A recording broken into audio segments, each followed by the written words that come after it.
Welcome to the Almost Perfect Podcast, a celebration of fuck-ups, failures, and falling flat on your face. This is a podcast that believes you can learn from experience, but that experience doesn't have to be your own. Hi, I'm Bob Perfect, and I'm a functional fuck-up. Let's learn from somebody else's mistakes. And today we are learning from Ambrose Uren. Now, Ambrose is a comedian. He's been in the game for like 11 years. He recently did Edinburgh, and he's going to be heading back over to the UK early next year. So yeah, he's doing big things there, but he's also a breakdancer. Or at least, he's no longer competing and stuff, but yeah, the man spent a lot of time spinning around on his head. So yeah, we chat about that. He's also an actor. He's also a fucking actor. He studied that shit. So yeah, man's quite a creative and quite a dope dude. We really had a fun chat. Like, I just dig his vibe, and we met earlier this year when I was in Cape Town, but we chatted a little bit online before that. And yeah, just really dig his energy, really dig his vibe, and it was cool getting to know him. And you'll get to hear that chat in just a little bit. Of course, before that happens, I need to let you know that this podcast is brought to you by you. Or maybe not you, like in particular, not yet. That can be arranged. But yeah, this podcast is brought to you by people who go to patreon.com/almostperfect and subscribe for as little as $1 a month. There's multiple tiers there. You can go check that out for yourself. You can also head on over to the Almost Perfect website, almostperfect.co.za, where you can buy some merch. There's a sweater, there's t-shirts, there's mugs, and if you just want to donate a little bit of money, there's also a little Zapper thing there. You can just scan that with your phone and, like, you know, swing me $50 if you dig the episode and you're like, yeah, that was a good time. I learned something there. Let me swing Bob some money. almostperfect.co.za. Yeah, man, it's been a good fucking week. I kind of judge my weeks just based on how the Not Quite Right open mic goes at this point. And it's been a good 3 weeks in a row, basically, for the gig. But this one, we were fully packed out. I think we had about 69 people, if I remember correctly. So, yeah, that's fucking dope, man. For an open mic gig in Durban, that's, like, I don't know, kind of unheard of, I think. And I mean, I've never been able to pull that off. Like, even with the Winston and shit, we had some good gigs, and like we would, you know, like with the festival and stuff like that, with the Heat City Comedy Festival, was able to draw decent crowds there and that. And we had big nights at the Winston, but never really for the open mic, you know, never just for, yeah, like a bunch of random people getting on. And we had that. And I mean, obviously it's because Carvin Goldstone was hosting, and people were like, what? We can see Carvin for $30. But he was hosting, you know, he was just chatting to all the different people, figuring out where people were from, stuff like that. He wasn't necessarily giving them material because it was a 30 Rand show. But it was a cool showcase, man. Like, I think I had a great set. Like, I'm actually going to throw it up on the Patreon. I'm gonna do that. It's just a little 6-minute clip, and it's all audio because I just recorded on my phone in my pocket. And yeah, I'm gonna put that up maybe a little bit later today, so you can hear for yourself whether or not I'm talking shit. But yeah, I had a great set. I had a really fun one, and most of the comedians did too. You know, for the most part, people stepped up. People really use the opportunity to show people, hey, we can do this thing too. Like, we know you know Robbie, we know you know Carvin, but there's more of us, and we've got jokes too. So hopefully more people come on through to the following week's open mic gigs. It's at Ace's Pizza every Wednesday. Come join us if you're in Durban. Can't remember who's hosting next week right now, but it's not Carvin, it's not Robbie. We know, but you know, come through to the gig anyway. Even if you don't know who the host is, it'll be well worth your time. And tomorrow night, the 18th of November, I'm going to be hosting at Stump Nose, and we do have Robbie. We've got Robbie Collins. He's going to be headlining the show, so that's going to be a banging set. I'm hosting, like I said. I've got a lot of new shit that I've been working out at the open mic, so I'm going to be coming with some interesting ideas. And then, yeah, we've got Tibbs, we've got Akil, we've got Vincent, and we've got Liam joining as well. That is 60 Rand pre-sale. You can get tickets on the Not Quite Right website, notquiterightcomedy.co.za, and it's 80 Rand at the door. And yeah, that's the vibes, man. We're just doing all comedy all the time at the moment. That's kind of the whole fucking vibe, and it's making me really stoked. So I'm looking forward to tomorrow. Hopefully I see some of you there. And with all that chilling out the way, it's time to get into the Almost Perfect podcast with Ambrose Uren. So how are you living, Ambrose? I am living good, man. How are you living?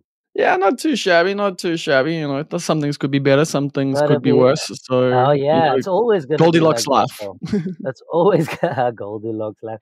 Hey, man, You know what? You gotta be prepared for everything. That's why I say good because, good can. They are bad, but I just focus on what I need to focus on, which is the good. Yeah, I don't know if that that's. makes sense to anyone. I Maybe it think just makes a sense to few me. people take that approach. Yeah, I don't know if it's the right approach, but yeah, sometimes things are down. It's up and down, but I would say right now, good. Thanks for asking. Well, it seems like you've had like quite a good year, man. Like I know you went over to the Edinburgh Festival. I know you're going up to Joburg soon Yeah, with your show Africanish and that. yes, So yes. yeah, let's talk a little bit about that. How'd the show come about? Okay. When did you write it? Was it over a period of time, and when did you It's been perform it for the first time? Yeah, it's been in the making now for a year or two actually. I did a show last year called Nothing to Lose, and that was like a setup of like preempting Africanish because after Nothing to Lose, I found out that some of the subjects and everything just wasn't working, and then I brainstormed some new ideas beginning of last year. And yeah, for Mother City Comedy Festival, that was the first time I did Africanish, the concept of me being African-ish. And then from there, I just kept on, pushing the show and trying to come up with kind of the theme of the show and work around that. And I'm still doing that. And I've decided to make it a 4-year process. Wow, you're really Yeah. committing then. Yes. Oh, yes. Oh, yeah. By the time it's after 4 years, I figure like the theme should be super solid and down and ready to record. And yeah, and then I'll take it from there. Like most people aren't doing the long term like that now, so that's a bit different, I guess. Yeah. Yeah, because like I mean, in South Africa, I guess we do need that time. Like I'm just even thinking about my show. It's not the end of the world, which was originally the end of the world, but like then Yeah. COVID hit, like and then like I had to rewrite it and everything. But I've been like Mm. struggling a little with that, just in terms of like people are kind of overhearing about that stuff. So I don't really know. Like I might even just drop it entirely, and I've already got like Yeah. the jokes I've got at the moment, like and I'm working on are towards my next show anyway. So I'll see how that goes, you know. But Yeah. Yeah. as I a guess South it's a African preference comic, thing. Yeah. yeah, but also as a South African comic, you don't get as much time as like the Americans, you know, who are putting out shows every year or whatever to actually develop it. Like I even look at Yes. Dylan's show that he's been working on. He's been working on that for about 2 years now, at least. Yeah, you have look, the more time you put into a specific show or a themed show, the show's going to get a lot tighter, and that's what you ultimately want at the end. At the end of the day, with a solo show, you want it to be tight from start to end. You want everything to, like, for me, I like callbacks and things, so Hmm. I tie in stories, and I want it to all tie in at the end with the funniest possible outcome. I think that's my goal with this whole thing. The funniest possible outcome. How much of that is, you know, like you're sitting at home writing, and how much of it comes up on stage? Because I know as you do shows like this, obviously, you know, jokes are going to come up on the spot as Yeah. well. But I assume you're also Yes. sitting at home with the pen and the pad, busy like trying to Yes. brainstorm. Yes. Well, it's 50-50, I think. I do like a lot of it does happen on stage live, like where I would expand on something I haven't expanded on yet, like even in writing on, like, at home or so. But then I do have moments where I sit down and actually just go through an idea, a thought, try and flesh it out, or with a pen and pad, and then take it to stage. but it's a balance between those two. I can't say which one is more and which is less. It's kind of, yeah, 50-50. You have to write some, take it to the stage, and while you're on stage, explore what could be more as well. And have you found, like, obviously doing the hour gives you that space a bit more than, like, testing stuff in the Totally. clubs? Because I'm assuming, like, testing in the clubs, you're doing 10, 20 minutes and you can't, Yeah. like, build this entire narrative. Oh man, yeah, yeah, yeah, yeah. That is that's a kind of a painful part of coming from an hour, and then now in the you come back home and it's like, yo, please do a tight seven. I'm like, hell yeah, you got to choose, like, like, what callback can I in the most quick possible time do, or if it's not like a. I've been playing around also a lot since I've been home. If I get these quick sevens or so, I try and make it fun for myself and not be too rigid. So I keep it loose, try a new idea or two, and then hit them with some of the show material. Yeah.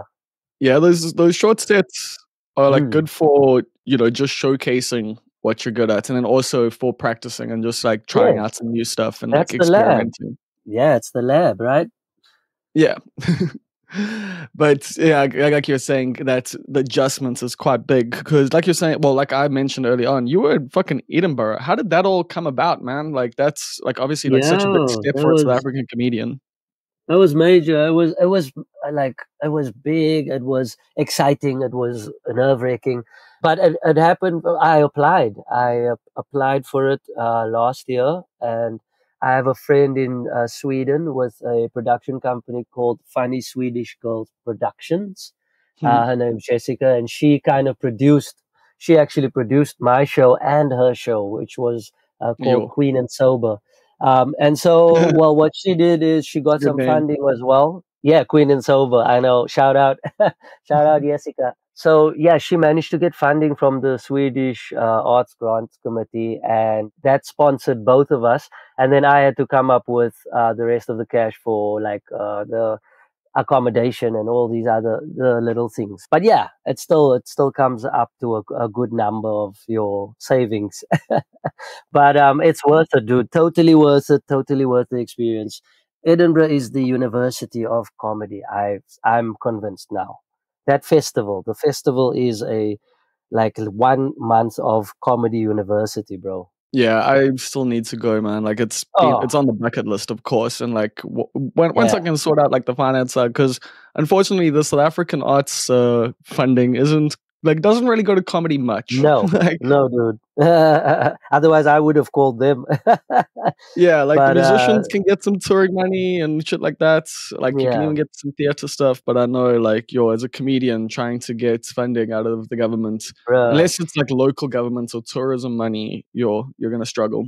Oh yeah, true, man. You have to, like, I did a fundraiser. I did a fundraiser, and I also did multiple runs of Africanish beforehand just to save up cash for the Edinburgh run. Yeah, so that was my game plan going in. So I take it you're kind of doing your comedy like it's a business these days. Yes, totally. Yeah, yeah, yeah, totally. Last year, I decided I'm gonna go full time. Like, I gave up my breakdance classes. I What you're was gonna still get into teaching just break. now, yeah. So yeah, up until last year, I was still teaching and earning some money on the side from that.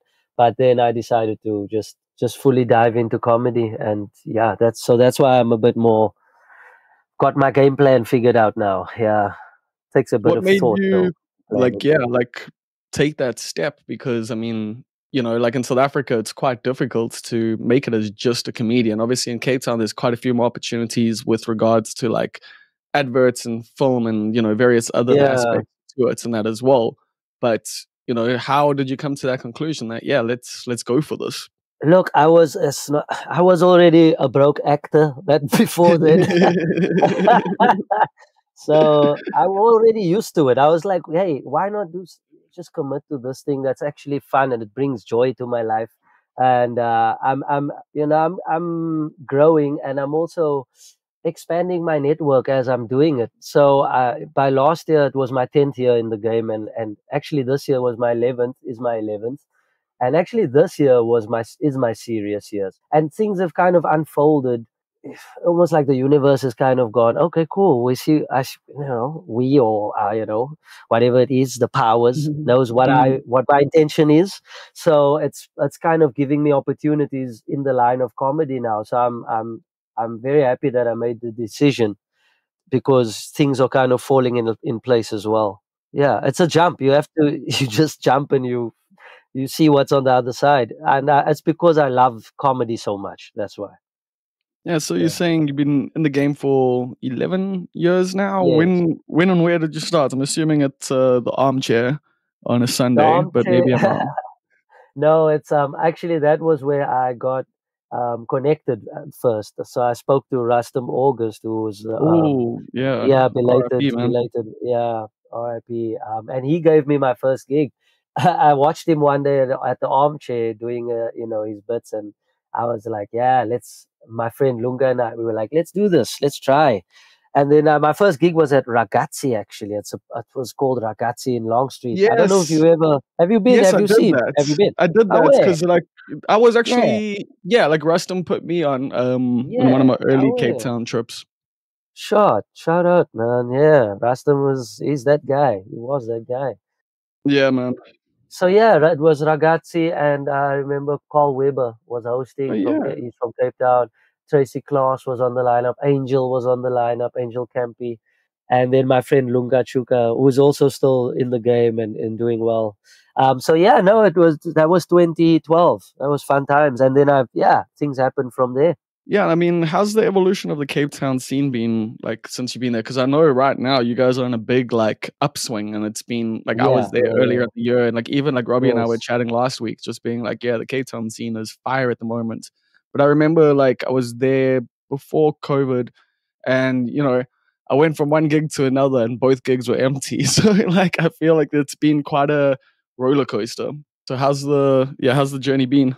Oh man, since then was Since the that beginning, was like, cause since like, that was, like, big, like dude, it's like it's a roller coaster, up and down, humbling, many humbling moments. But I feel like the more you kind of believe that you know what the more you believe in yourself. That sounds cheesy, but you just have to push your comedy and your style, and that's ultimately what I'm learning, is that being independent is cool in comedy. So pushing your own brand, and no one else is going to do it for you also. It's kind of a cutthroat business also, when it comes to marketing yourself, or competing, or it is competitive, but you don't start out competitive, but then yeah. But Yeah. you know how it goes, but it is yeah, man, I've learned so much, bruh. Honestly, like it just depends on the moment, on stage, off stage, meeting people, networking. That's the past few years, and this past year especially, getting to know people from overseas and international with the Edinburgh trips and all that. That has opened so many more doors now. So only I think in the past 3 or so years have like really cool, well, vital improvements started happening. Yeah, and it's when I started pushing myself a bit more, yeah, and trying to take myself a bit more serious. It also seems like that's in line with, like, Cape Town's revival post-COVID. Like, Oh I yeah, think true, true, that true. probably helps, you've got a lot more stages to get on now than, like, ever Yes, before. yes. No, the Cape Town scene is really at an all time high right now since the COVID days, and even like comedy club was sort of before COVID. It was almost it wasn't really thriving as it used to, and then COVID came, and then that was the last of the big clubs that kind of left. But now I feel like it's just we are peaking, and this I think it's because there's so many open micers that have realized they can run their own gigs, which is dope. I love it. So now guys are opening up gigs like willy nilly, and it's amazing. Loving it. Yeah, and I think that's because, like, of the necessity, now that you don't have, like, the Yeah, Cape Town Comedy Club, like, I know they're still doing pop-up shows and stuff like that, but, like, they now do. that Yeah. they're not, like, at the club anymore and, like, doing the 3 or 4 shows a week or however many it was, and, like, there's now a bit more space, like I think, and people were also Oh like, well, yeah. shit, I got to do it myself now, and that's created Yes. such a cool vibe. Like I've really, like I said, like the last time I was there, like I also noticed there was like quite a lot of camaraderie. Yeah, a little bit of competition, and like someone was talking Yeah. shit about other O's, but for No, the it's most love. It's part, love in Cape Town, eh? Yeah, yeah, it's love, bro. 100% like Cape Town comics. Yeah, the love is there, man. The love. I can't fault that. I can't fault them for that.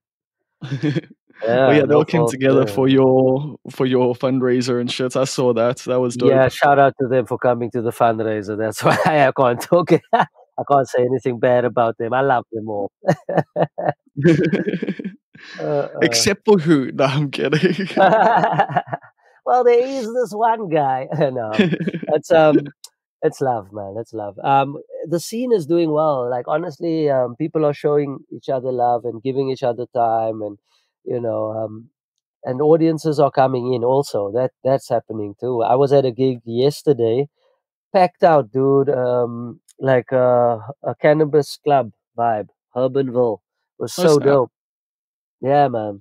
It was packed out, and they were there, and they were loving it. So I'm really enjoying that Cape Town clubs or audiences. I mean, Cape Town audiences are coming out, and people are wanting to have some fun and enjoy life again. It's cool. It's nice to see. Gives us purpose as well.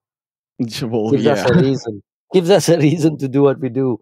It gets a little draining when you're doing comedy to like five people for like multiple gigs in a row. Like I remember like at the end of like, the 2010s and stuff, like that was happening all around the country.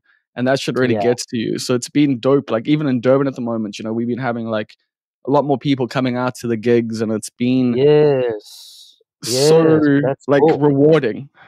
Yeah, yeah. I don't know if it's a salary thing. Have people been getting paid again? Is corruption down? Things are happening. People are out. Yeah, but something's different. Something's different, bro. People are out, and I love it. I'm here for it. But the thing is, like playing to five people, bro. On that note, I wouldn't put that as a bad thing. Playing to five, like as a comic, from a comic's perspective, I I mean, think it playing to teaches you a five lot. can really strengthen you. It toughens up your immune system. That is a gig for the immune system of a comic. Five people, yeah. In Edinburgh, I played to two, I at saw least that, yeah. thrice, and that my immune system, dude. I can't get no flus or nothing, bro. I'm tough. Uh, Yeah, I can't imagine doing an hour to two people, bro. That's Yo, impressive. multiple times, bruh. I'm cold as ice now. I don't care. You're gonna listen. I'm gonna go through my hour, and you're gonna sit there.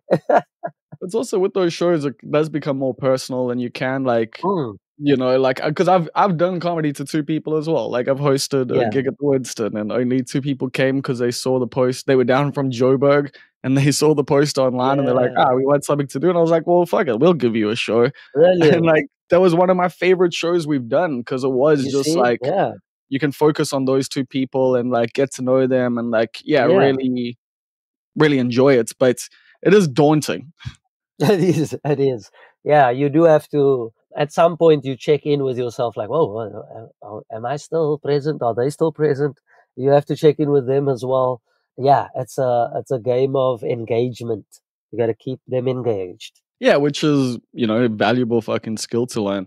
But Right, I bro. like we've been chatting comedy, but I realized like I still don't really know that much about you. So yeah, where about are you originally from? Like, what were your dreams as a Yeah, kid? Did you want to be a comedian? But because I know you were a breakdancer, but like, yeah, yeah, bro. what you just always wanted to perform. Yeah, I think I think performance has been a thing of mine for a while. But since I've been dancing as a kid, started dancing when I was like 12, and that was 99. Breakdancing started for me in 1999, bro.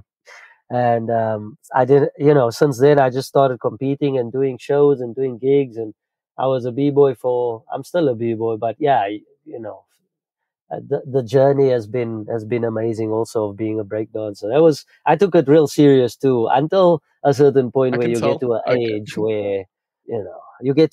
where the body's just like, okay, dude, these we're not kids are gonna twisting like teach that you. today. Yeah, yeah, yeah. No, no. So then, yeah, that's when I was like, okay, let's. transition. But I've always been in like a fan of performance and stuff. But when I was a kid, I played soccer, and I was I'm still a Man United fan, and I played football. But I'm from, that was in Bontierville where I grew up on the Cape Flats. If Okay. anyone's wanting to ask, Bontierville is like smack bang in the middle of the Cape Flats, Oh, snap. of Cape Town. Yeah. And then I was growing up there and in Mitchell's Plain as well. Like a lot of people know Mitchell's Plain more. Like in South Africa, Mitchell's Plain is a name that I think is more popular. But yeah, I grew up in Mitchell's Plain a bit as well. And then yeah, but my parents were priests, so we moved around a Oh, bit. wow. Yeah, so So when they that's where you became get the priests, comedy from.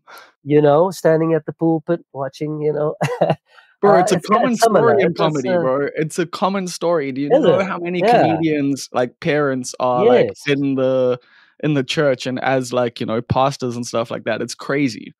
Yeah, who do you know that are Well, no, like, also just, like, foster Sam kids? Kinison himself was, like, Oh a yeah, Sam preacher. Kinison. Yeah, Like, he yeah, was naturally, but I'm trying to think, there were comedians, like, on this podcast, I can't remember, yeah. that's why I was saying Yeah. so Okay. many, but, yeah, Okay. there's Yeah. been South Africans. I think, what was Yeah. his name True. again? Ebenezer, I think his parents Oh, were is it? in Oh the wow. yeah, Yeah. in the Yeah. lead church leadership, if I remember Hey correctly. man. Yeah, but, Hey. like, even in America, like, there's tons, man. There's a thing. There's a connection there about priest kids and comedy. Yeah, Priest but children what of was priests that and yeah. childhood like? Oh Strict? man, it was strict. It was yeah, it was indoors. I could go to soccer practice, do the sports because that was good for the health and all that. Mm, But other than that, I was in the house. I started drawing and then I started graffitiing on paper. That's when hip so hop that's how you got started into it, affecting me. yeah, okay. Yeah, hip hop started The listening to rap 5 and then disciplines. yeah, hey man, come on now. Hey, the elements of hip hop, as we call them, the five Yeah, elements. So yeah, then I started doing all that graffiti stuff and got into graffiti, and then from there breakdancing, and then yeah, then it was a wrap. And then I stopped playing soccer after that. but how, like, I mean, I can imagine that must have been a chat that you needed to have to your parents, to be allowed Oh to get yes, into all this oh hip hop yeah, stuff. oh yeah. Oh, it took a while. It took a while for them to realize that their son wants to spin on his head. Uh, they tried to exercise me a few times, that it's Wow. I was like, it's just a I don't even know if nah, that's I'm a playing, joke. I'm playing. That's a joke. That's a joke. But as the head spin, the head spin is kind of Yeah. confusing to people. But now they're cool, man. But it took a while. They didn't want to like drop me off at competitions and things because they're not sure who's hanging out there. I guess that also because of the Yeah, area and stuff, like, those yeah, are yeah, yeah, concerns. yeah. The security problems, mostly like the security, like is my son gonna be okay type of thing. But Yeah, then which is real. eventually there were some church guys who also were dancing, and then that was like okay, a green card, green light. So then they were like, okay, no, the church boys also dancing, so he can hang out with them, With and any then that's church how I talent got into it. shows? Oh yeah, church talent shows. I killed many of those, bro. Hey, I can, yeah. But we would just go perform and not compete at the time. Yeah. Like just go flex our muscles and then that. But that's how we came up, like church gigs. With my crew, I have a crew called Immortal Style, and we've been since the church gigs we competed internationally and won a whole bunch of stuff, and yeah, it got crazy after that. But we did a lot of church gigs in the beginning. Yeah. It's funny because that's, like, yeah, I know, like, quite a few of my colored friends in Durban, like, that's how they all Yeah. got started in various different things, whether it's Yeah, bro. dancing or singing or comedy or Singing even, whatever, yeah. like, A lot of singers start in the church, so yeah. yeah, it's like, it's actually, like, that's when you look back, like, when you actually look at, like, the true, like, talent feeding pools, like, you shouldn't Oh check yeah, the churches first. exactly. Never mind X Factor, uh, Cross Factor. I don't know. That's yeah, But yeah, so the b-boy stuff, you took it fucking seriously, as you were saying. You guys, like, traveled overseas. You turned it basically into yeah, your job. Like, but that's yeah, also, like, as a culture to get into here at the bottom of South Africa. How hard was that? Because obviously you're probably trading tapes and stuff like that, or was, like, the yeah. internet already Well, popping? we got videos. We had VHS. We would copy that from it from one friend to the next, and then yeah, the music we would like someone would have a CD. We'll copy that from one friend to the next, and eventually MP3s came out. You get a USB. One friend would have 1,000 songs. We copy that one friend to the next. so so we pirated a lot of stuff just so we can get better. Watch international clips. We would when CDs came out, we would put that on CDs, and yeah, we would study it and just improve as a crew. It was very important to improve as a unit, because the more guys train together, the stronger you become. So yeah, that was the thing, man. And it's still so fresh in my mind, like how we used to do it, man. Oh, good times, good times. Yeah, it reminds me of skateboarding. Like it was pretty Oh similar. yeah, Like we would do yeah, the same thing, everyone just copying from like one who would get like a VHS from like, his friend who went overseas or something. And all of right, us would yeah. have that VHS by the end of the weekend. Exactly. That's how it worked. Yeah, it's Yeah, actually like it's kind of tragic because like that was such a cool part of culture, just sharing stuff true. with your friends. And like obviously these days you've got so much choice and access to everything, but everything feels like more just personalized. You've got your algorithm Yeah, that's like for you specifically and all these things. specifically, yeah. Whereas back then it was like, nah, let's actually trade this thing with my friend. Like let's, I'm gonna come with this, you come with that. We're both learning, we're both like having this connection together, which was such a cool part about growing up when we did. Yeah, true. I must that, man. I miss it. But it's nice to have everything stored on one small device. a, Until that a device gazillion crashes. things stored there. Yeah, yeah, okay, until it, okay, there is that. Yeah. Water damage. That's a little bit of water on it, and it's over. The party's over. I always think like that's how they, like RoboCop back in the day, they always struggle to like kill him, the criminals. Like, have they ever thought of like a drop of water, just on his neck? RoboCop would like have. No one thought of that. I'm not sure if it's just me, but yeah, just a splash of water, bro, behind his ear. He would Yeah, I'm trying to malfunction. remember how they try to kill him. Like they ripped him apart, if I remember Yeah, they were correctly. trying to rip him apart, but water damage, bruh, that is honestly, that is the killer. That is the metal killer. We know It's this. the kryptonite, The essentially. kryptonite, exactly. Surely, RoboCop Uh, could have. Yeah, so but yeah, yeah, bruh. like you're That's saying though, like you work together as a team, and I assume you each work together to get like someone does like a cool move, and you're like, okay, I need to learn that. Yeah, yeah, yeah. So that pushes you as well. So everyone. So also, here's the thing. Like within my crew, we'd have a structure. Like e- everyone has different bodies, so everyone's good at specifics. So Sure. for me, it was the head spin. So I would handle head spins and style or footwork type of things. My friends would do power moves like flares, air flares. My other friend would do strength stuff. Like, so we would split up and then everyone focuses on their thing, and then that's how our crew gets stronger. And I just gave that secret out for free. If there's any b-boy crews listening, hey man, it's a pleasure. You're Yeah, welcome. yeah, that's what you used to get paid for.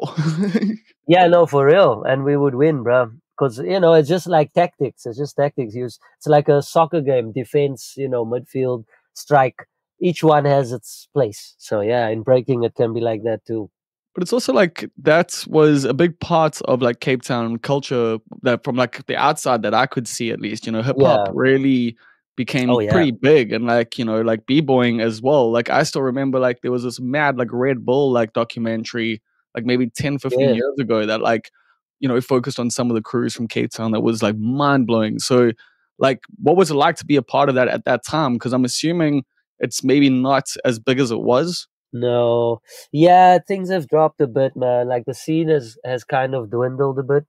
And I mean, okay, I'm also partially, we all a bit to blame because I'm not involved anymore, and people who aren't involved, we kind of the reason that it's not happening.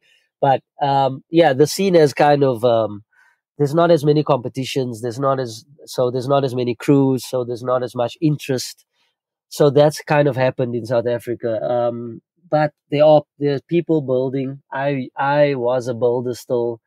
but I won't say I am that active anymore because of my comedy and just like being so putting myself so fully and wholly into comedy now that I've neglected a bit of that. But I always feel like we can build and rebuild the breaking scene back to how it was by just bringing back some more comps and yeah, giving people something to aspire to. Because that's what we had when we were coming up. We had competitions, even if it was just 3, 4 a year.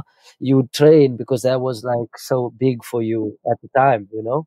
Because you had like all these other crews as well that you were competing against. So it's Yes, like yeah, it pushes you all to just constantly be getting better and better and better. And like, yeah, if you don't have those competitions as much, then people don't necessarily have that outlet to train for. exactly, exactly. Yeah. But what was it like being there for the like, peak of like hip hop? Oh, it was beautiful, bro. It was unbelievable. We have like our the talent that we had was on like world champion level, crazy, crazy. I've seen some things that internationally haven't even been done, but they've been done in South Africa. Moves and I'm talking about moves and b-boys skills. We've been through amazing phases of talent that has been neglected also over time because there haven't been avenues for them to go further. But it was beautiful, bro, to have a full Good Hope Center of like seven, I don't know how many thousand people, 5,000, 7,000, packed with for breakdance, for b-boying was unbelievable. And that was like a few years of my life, a good couple of maybe about 10 or so years. It was just crazy. It was crazy. And yeah, it was the peak of breaking. And yeah, I don't know how we could reset it to that level, but I guess we'd need a lot of investment and some people to come on board and help the scene grow. But it was beautiful. Yeah, man. And also being part of a crew that was winning was fun. That was because we were, when we started Immortal Style was like we our first battle we came like second, and then that was 2007, and then from 2007 we were basically ruling the floor until like maybe 5 years ago. Did you guys become like mini celebrities? Not celebrities. We were never kind of celebrity. Mini Just celebrities, like we in your were b-boy hometown. humblers, bro. Okay. Yeah. Like, okay, well, like people would come out and support and come and cheer for us. That was cool. Yeah. I'm sure But you got we recognized in the were, streets a little bit. yeah, a little bit, but not Here we not go. really that big. Yeah, a little bit. But yeah, it was fun. It was a fun phase. It was really cool. Yeah, I think just in general though, like, b-boying, like I know like b-boying still being pushed, like, all around the world, like there are still scenes and there are Oh, always like around the doing world, it's crazy, amazing. Yeah. crazy stuff. But I think hip Yes. hop culture itself has changed so much. Like, you don't have the five elements anymore. You've just got hip hop. Like you've just got the music, rap, Yeah. you know? Yeah. And Well, like the elements exist, but just not on the surface level anymore.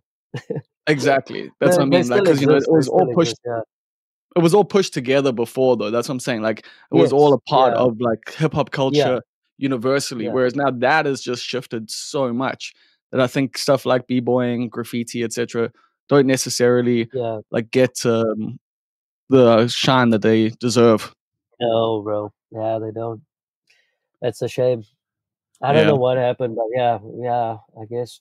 Yeah, but the thing with breaking is now there's a bit of light that's been shining on it with the Olympics and all that. Yeah. So yeah, next year it will be at the Paris Olympics. It won't be at the one after that, but at least this people will get to see it again and know that it's still alive at next year's Olympics. Yeah. Yeah, and that could also inspire new people as well.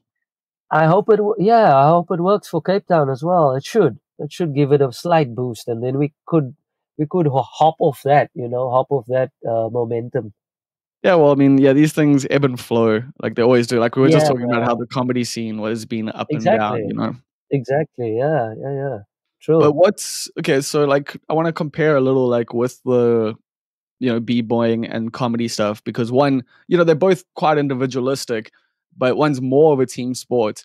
But at the same time, you're talking about how, like, with b-boying, you would push each other to be better. And I feel like that's what, like, a good comedy scene is like as well. You like, you Yeah. are competing with each other. So yeah, what are some Yeah. of the similarities and what are some of the differences between, being a b-boy Uh, and being a yeah, comedian? I think the biggest difference is that you don't pull a hamstring on stage when you're doing comedy. Or maybe I might, Hopefully. but Not most people don't. But yeah, you would hope not to. But I think they like the support structure thing is similar. You also wanna lab with people that are labbing hard, that are focused, that know what they want to figure out a certain, like with breaking, it's a certain move. With comedy, it's a set, it's a joke, Yeah. it's a gag. So I think equally in those two realms, you wanna be with the ones that are killing the sets and the moves.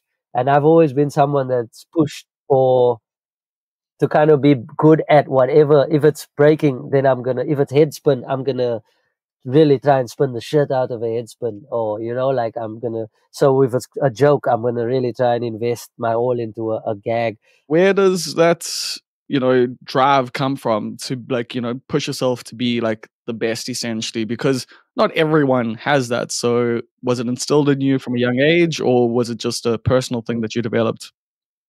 No, it's a personal thing that just recently. I don't think it's not also like I might have said it the wrong way, but not to be the best, but to be the best at what you're doing. Yeah, to be the best you can be. So yeah, yeah, yeah, yeah. So like um, yeah, I think it's something that just I realized it when I was dancing. So when I started exploring head spins and I tried to really become a master of, so to speak, head spin, and really trying to do things that most people are they can't even spin on their head, but if the things that I'm doing are, so I with headspin, I kind of pushed myself into, okay, this you can be good at something, one segment of a dance. So when it comes to comedy, I'm pushing myself to be funny in my unique way. That's me. That's Ambrose. You know what I mean? Like, it's not to be competitive, but just to, yeah, to see how funny I could possibly be. That's, yeah, to compare the two.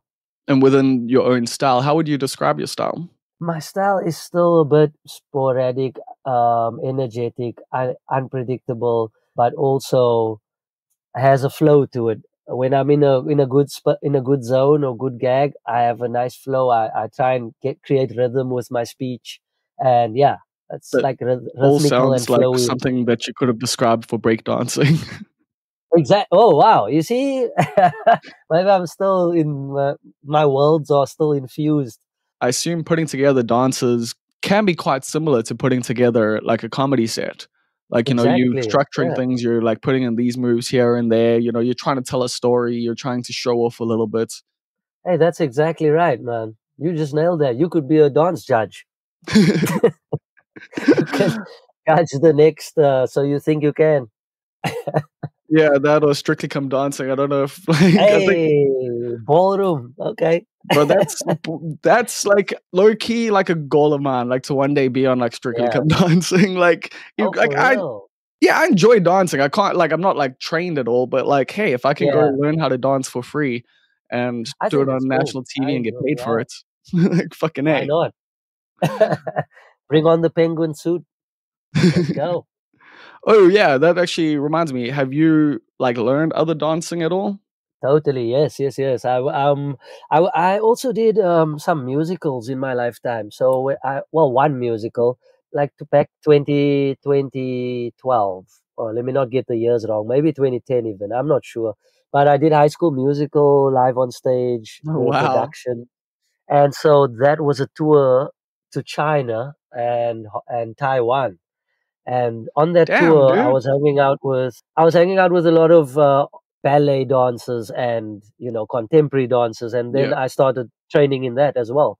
So I trained not extensively, and like I don't have a diploma in those things, but I trained with them out of interest, and also it expanded my vocabulary in dance. So that was cool. Yeah, and then since then I came to Joburg and I did the corporate scene also. I was in Joburg for 3 years doing the corporate dance scene there. So like all your end of year functions, corporates, all the dances you see at those things, I was doing that. And that's like all styles. You have to know a little bit of literally everything. So yeah, that's why I was doing that for like 3 years in Joburg while doing comedy as well. The circuit that side. That was when I was trying to set up my comedy, because I was realizing as a dancer, yay, I'm sweating hard here at these gigs. And it's also, you only have like so much time. Yeah. So I started setting my comedy up that during that period, those 3 years in Joburg. Yeah. But what made you think like, yeah, like comedy is for me? Because I mean, we all like, some people want to do it their whole lives. Others like, someone tells them like, hey, you should do this thing. And yeah, so what was it for you? Yeah. It's just the idea that you can make someone laugh, and that has always been for me. That was my childhood thing, was to tell stories. So I would have a Okay. book with stories in it, and like those old school jokes, white Oh guy, black yes, guy, I colored had so guy, many of those those books, bro. racist ass jokes. I was like, yeah. So I was one of those kids also, because I was also indoors, and besides drawing, I had to do something else, and it was telling jokes. I was a joke teller as a kid also, and but yeah, that grew into a love for just comedy and stage, and then I studied acting, which helped me with Where'd you study? stage, overcoming any stage. I was at City Varsity Okay, cool. in Cape Town. Yeah, Cape Mm, Town City it was a good Varsity. foundation. Yes, definitely for performing or any type of performance confidence. That definitely gave me a boost, and yeah, also helped my acting career. But yeah, that's where I overcame those stage traumas, and then yeah, Mhm. took those jokes, those childhood dreams and jokes to stage, and tried it on stage. How was your first set? It was okay-ish, man. Like Yeah, that's not I bad. I don't think it wasn't too bad. It was good enough to take to another room and try again.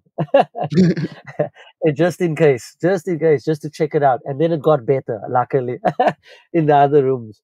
It got better. But yeah, it wasn't a train smash. Some guys say their first sets were like horrible, but mine was okay-ish. Because I was really studying comedy. I was studying, not comedy, but I was studying how to do it Yeah. before. So I was really going to as many gigs before my gig, just sitting and watching people. See, Just like, that's the advice like that I want to give to all like people who want to start stand-up comedy. Everyone's like, "Oh, how do oh you start yeah, stand-up comedy? How do you start stand-up comedy?" Go to comedy shows. Watch how it's yes, done in the clubs because it's not like it is on Netflix. It's not how it is yeah, on no, YouTube. It's not how it is on TikTok even, nope. Like it's a very different beast.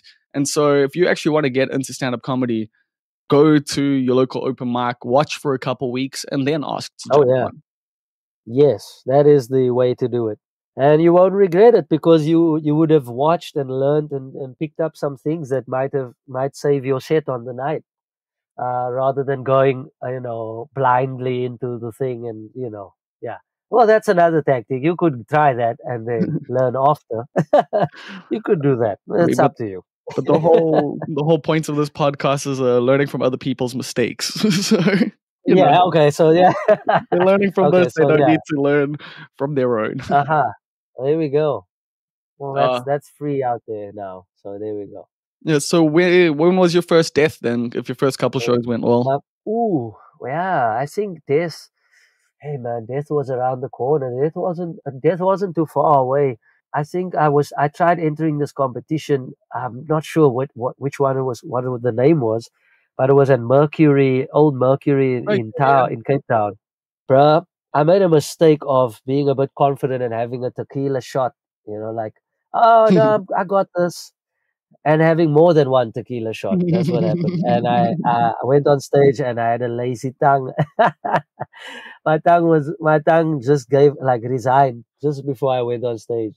Like, I quit. And then it was so bad. My speech was so bad, bro. Like, I was slurry. Like, I was hardly audible. So it was terrible. People were like, what? Anyway, it was bad. It wasn't a good gig. That was Wow. my first death, and it was up front very early in the first few months. Yeah, it's I got necessary to humbled. happen early I was because, like, yeah. okay, don't drink at well, don't overdo the tequila at gigs. Yeah, learn. Yeah. Noted. Yeah, but then you're gonna die Noted. again after that And when you're also not so don't have drunk. too much confidence. Well, that's Yeah, true. You can die being not drunk too. But also, I think I was too confident. That was the problem there. My confidence was too far, and I had to be humbled, and that happened. So yeah, that was good. I enjoy a bit of that. yeah, one of the sayings we have here in Durban comedy, I can't remember who came up with it, but like it was told to me when I was quite young in the scene, is don't let the good gigs go to your head and don't let the bad ones go to your heart, you know? Exactly, exactly, man. Yeah, true. Yeah, yeah, yeah, Like yeah. you're only as Learned good that as the your hard next gig. way. We all learned it the hard way. Yep, exactly. True. And in Edinburgh, that was crazy because it was like 4 gigs a day, bruh. So you'd like kill, die, die, kill, die, die, kill. Like the ratios are just insane.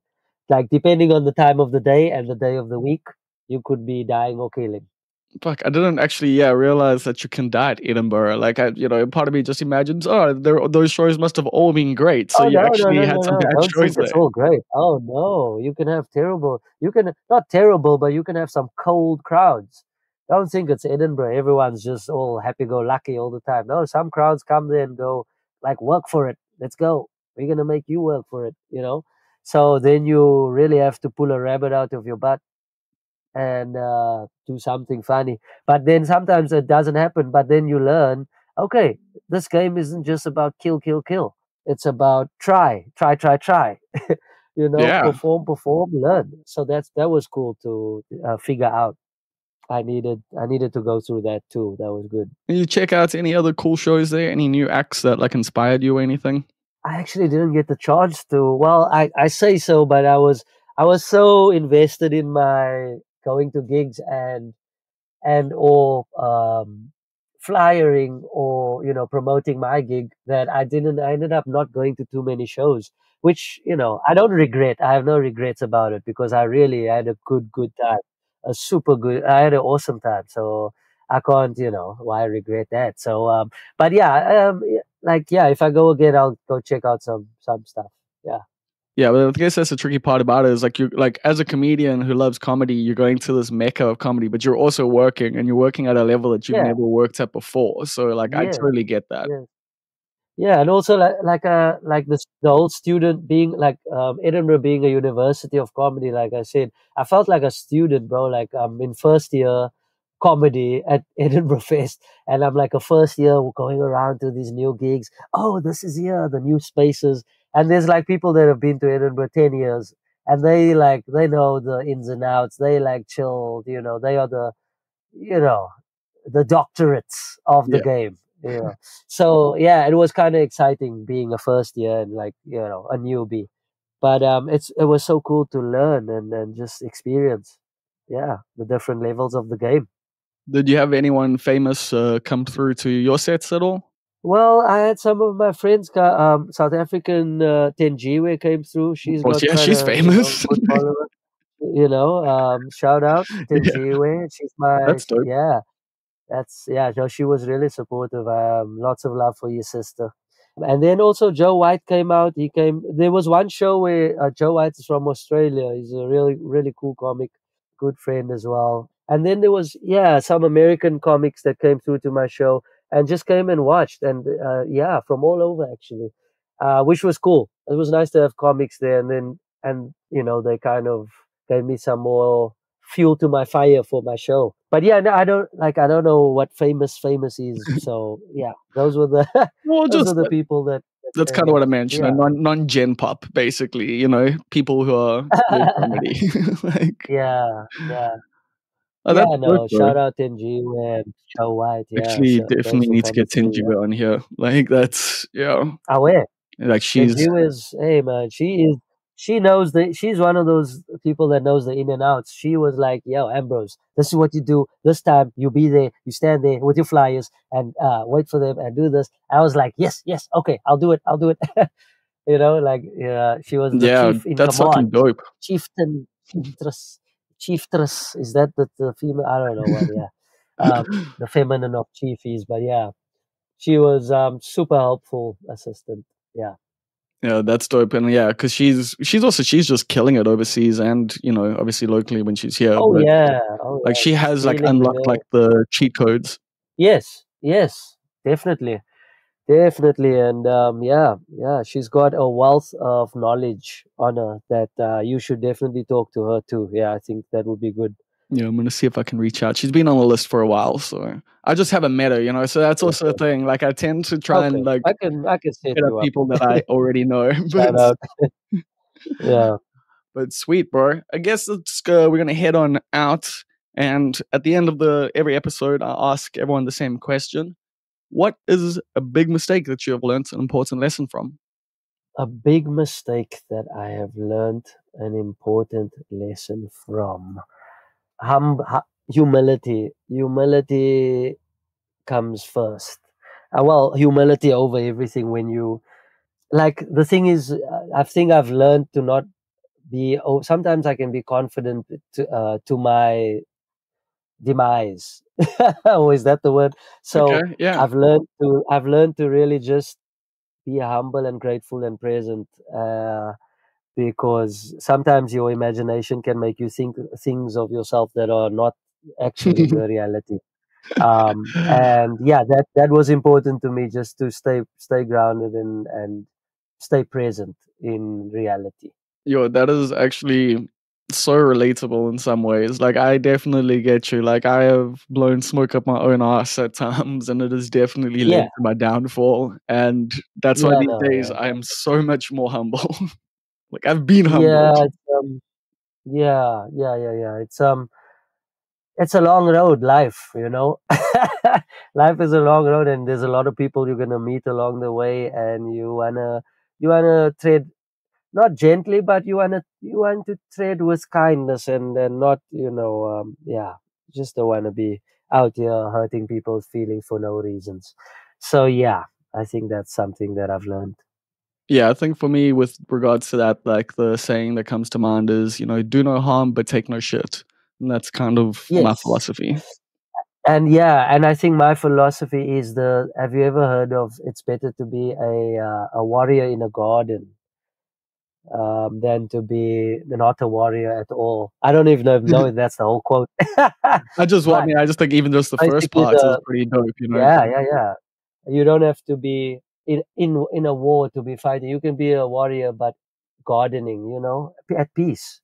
But you know what you are. You know what you mean. So yeah, I don't know. I think it's, yeah. There's a lot of principles in life I'm learning, which is part of getting older. I guess I'm 37 now, 36, Ah, almost okay, cool. 37. Same. Yeah, We've like, aware. yeah, it So seems like we're growing and learning. yeah, we did comedy for the same amount of time as well. Shit, okay. Like, Yeah. Hey man, there we go. yeah. Oh, Same gen. sweet, bro. Okay, so when I see you're going to Joburg soon, so we do have quite a decent Joburg listenership. When's that gig? Okay, cool. Yeah, that's on the 23rd of November, 8 p.m. at the Biscope, the Oh, Bioscope nice. It's a in sick, Mopop. it's a Yeah, sick venue. It's like my favorite Joburg venue at the yeah, point that's at the the venue, moment. man. Hey, the Yeah. Biscope is nice, man. I'm looking forward to it. Yeah, yeah, yeah, yeah. So yeah, people come through, please. I will be there, 23rd. And any other traveling plans? As you say, you're going to be working on this for a while. You've made contacts overseas and stuff. We're going to be seeing a European tour anytime Yes, soon. I will be at the Leicester Comedy Festival in February. Oh, wow. February. I'll be there from the 14th to the 26th. So yeah, I'll be there for 2 weeks in Leicester. I'm doing my show Africanish, and I'll be jumping on some lineups, emceeing some gigs. I've got some fun things lined up for UK already. So yeah, that's what I can say for now. So good. Sounds good. And yeah, obviously there are also some people from UK who listen, so hopefully they'll come and check you out. Shout out, shout out! If you guys are around, I'll be at King Richard's Pub. Africanish is the show's name. King Dick. Okay, cool. Noted. Hey, that's right. Yeah. Anyway, sweet, bro. Thank you so much for this. This has been a really fun However, chat, and I'm keen to thank hang you. out with you next time Thank we're in you. the same city. Definitely, bro. Yeah, I'm hoping to come to Durban, man. I really want to. So I'll hit you up when that happens. And if you come to Cape Town, holla. Yeah, we'll do that. Sweet, bro. Short, bro. Thanks. Peace. So that was Ambrose. Told you he's a chill dude. Yeah, I really enjoyed that chat. And if you want to check him out and you're in Joburg, go check him out next week. And if you're in England, go check him out next year in February. I think you're in for a treat. Hopefully we can make that Durban gig happen sometime soon. And then yeah, Durbanites can even check him out.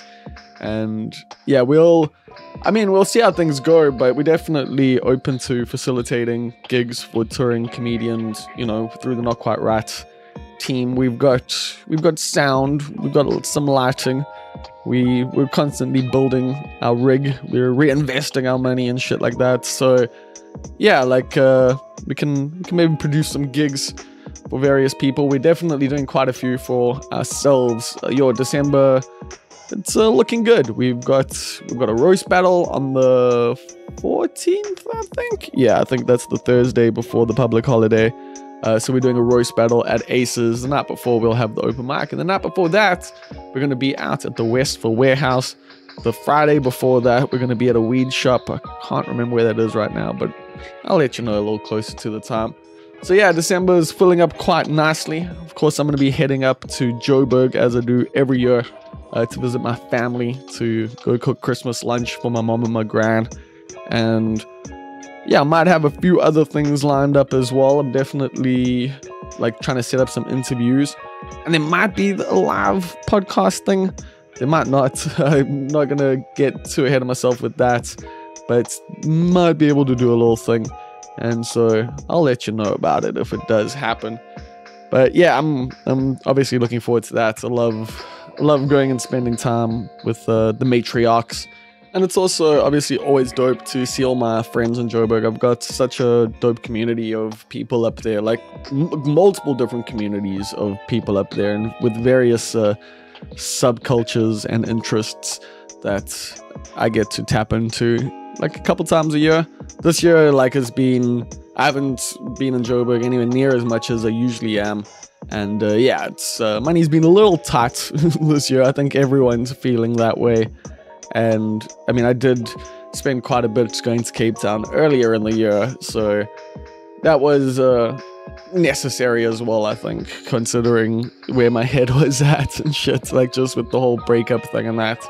That Cape Town trip was, yeah, much needed.